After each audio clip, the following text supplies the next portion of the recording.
Okay, the weekly news segment. So this week there's going to be three things I'm going to be getting into. So usual D&D and Pathfinder stuff, and then I'll get into another topic. So first off, one of the things that I came across was for D&D is like on wargamer.com.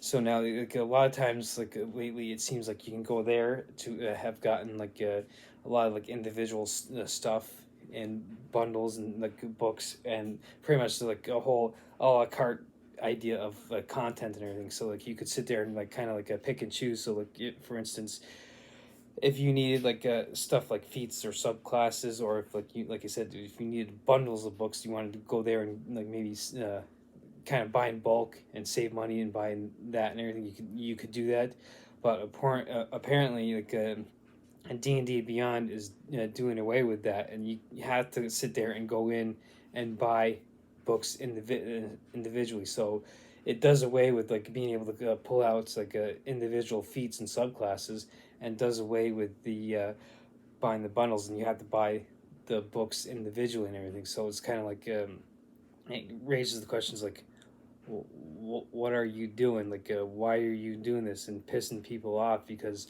people have other options now that gaming systems that they can go to. I've said before, Pathfinder is like a second biggest TTRPG that's out there. So like if you keep if like a companies like Hasbro and Wizards of the Coast keeps doing stuff like this to D&D Beyond, and keep doing these little like tweaks and kind of stuff that like kind of like a poke at people, it's like poking the bear. Like you keep poking the bear, eventually the bear is going to get pissed off enough and it's going to rear its ugly head. So coming across this, I'm kind of like I said, what are you doing? Are you trying to poke the bear one too many times and kind of piss people off to the point where you are going to alienate them? Now, that's not to say that the changes are necessarily evil, because the one thing I remember like quite clearly, even to this day, even at like nearly 25 years ago, at this point, was the transition from second edition and to third edition. And of course, at the time, groups and the friend group I had playing D&D at the time, we were all up in arms about going from second edition to third edition. It's like, oh, everything's fine the way it is and everything. And then of course, as third edition came out and we started playing it, and like, oh, hey, look, there's actually good stuff and everything. So in context to this and everything, you can kind of take this as them kind of forcing people to buy just books one at a time. In a sales point, I don't. My opinion is that you don't necessarily want to force people to buy just one book at a time, or in case of I mentioned subclasses and feats, you don't want people to have to up buy a whole book when they only want one or two things and everything.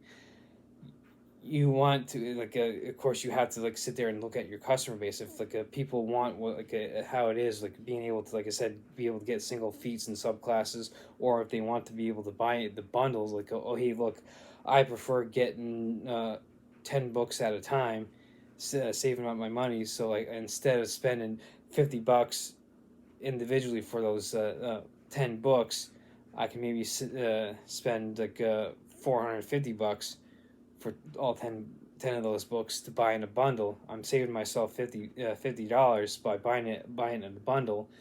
And you're as a company, you're still getting revenue, and you're still getting sales and everything. I mean, yes, you're losing maybe $50 by doing the bundle that way, but you're still getting customers. And they have now $50, and okay, so now I have that they still say spend that $500. Well, now I got $50. Maybe I can start spending on miniatures and dice and stuff like that. So I'm still spending I use that extra $50 that I saved to buy stuff like that. So I'm still spending the money. So I'm kind of the opinion as of right now, reading this is this is something you might want to just keep as is. So like I said, that way people can using the bundle example again, people can save some money by buying the bundle and then spend the extra money on other stuff and everything like dice and miniatures. So that's one of the things I came across for like D&D, and it can be kind of a head scratcher, but that's just just one of the things I came across. Like people can make up their own minds when they go and check it out and everything. So like I said, that one is on the wargamers.com. And so now with Pathfinder, one of the things I found cool with Pathfinder, to kind of switch around to something positive, is that they're coming out with their and of course the villain of the show has showed up. Yes, see, hi. Yep, little buddy has to show up and everything. So anyway, with Pathfinder, for their 200th volume of the Adventure Path, they're releasing a 200-page adventure book called Seven Dooms for Sandpoint. Now, Sandpoint is like a city set or like a campaign setting that you can get into, and they're doing an adventure for it for that. Like I said, 200th adventure volume of Adventure Path. They're doing the 200-page book release of it, and so they're going to be doing what I looked at in the article was that they're going to be releasing stuff monthly and everything for it, which is in a sense kind of cool. So you can kind of break up the campaign and everything. And of course, my cat still needs attention and everything. He's an all attention whore. Yep. And so anyway, the adventure itself is actually for players levels 4 to 11.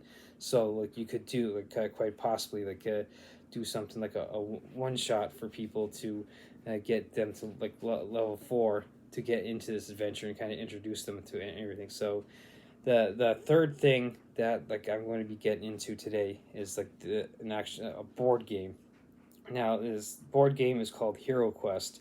Now I came across and played it as a kid when it was released back in 80. It was released in '89, but I remember playing it in the early '90s as a kid, and so back then they had it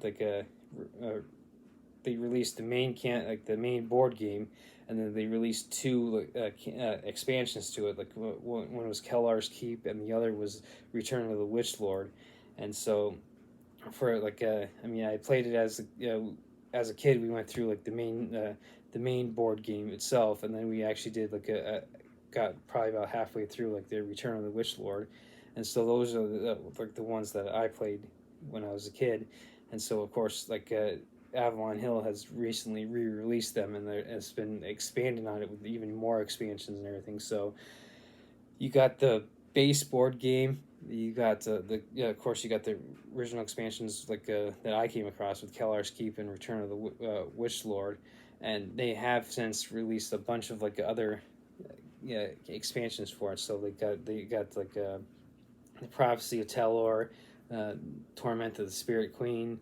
They've got the Rise of the Dread Moon, Mage of the Mirror, the Frozen Horror, and of course the most recent one is Against the Ogre Horde.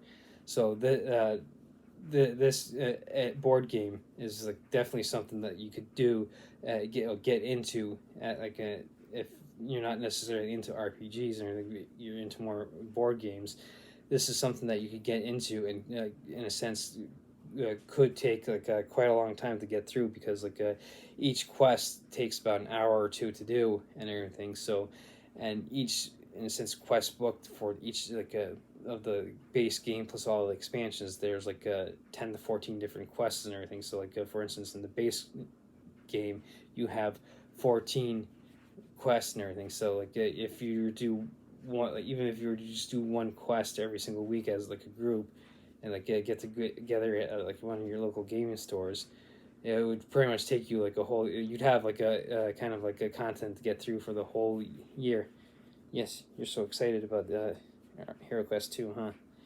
Yeah, little attention junkie, wants attention all the time, especially when I'm making these videos. But anyway, with Hero Quest board game, like I said, there's a lot of expansions, and and what's cool is that even though the base game has the four main characters of barbarian, dwarf, a wizard, and elf, kind of the harken to the stereotypical adventuring group, they have expanded on the characters that you can get. So like you come across like the necromancer, the bard, in some of the expansions, and of course like you also have like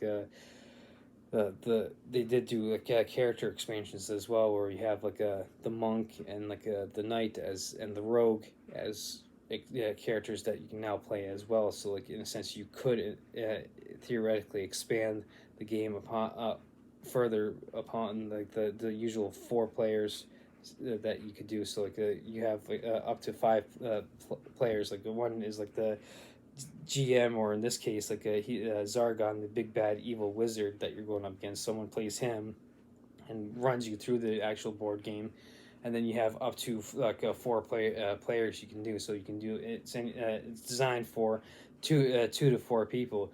But with the characters expansions, you could probably quite possibly up that to six, sort of like a typical D&D campaign set. You could 4 to 6 characters is usually like the kind of like the uh, good range to have and everything, because like you have a little less, you're not necessarily as good with skill sets and everything to cover each other, and having more, you kind of get bogged down like with a lot of characters and everything. So 4 to 6 seems to be like the golden range for the characters. So you could expand, like I said, to have up to 6 characters.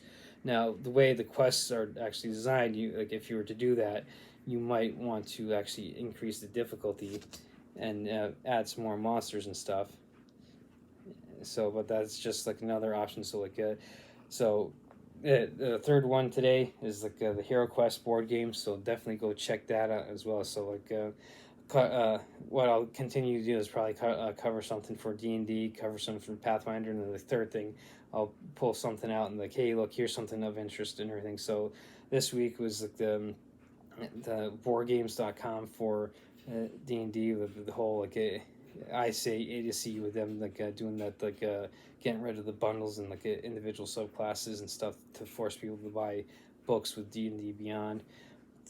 So that's kind of like a negative, but the positive with Pathfinder is that the Seven Dooms of for Sandpoint, and of course today covering of course the whole Hero Quest board game, which is definitely something that like people should check out. And like I have done a few videos on Hero Quest as well here, so if you want to kind of get an idea of what that is, go check out those videos that I've done as well.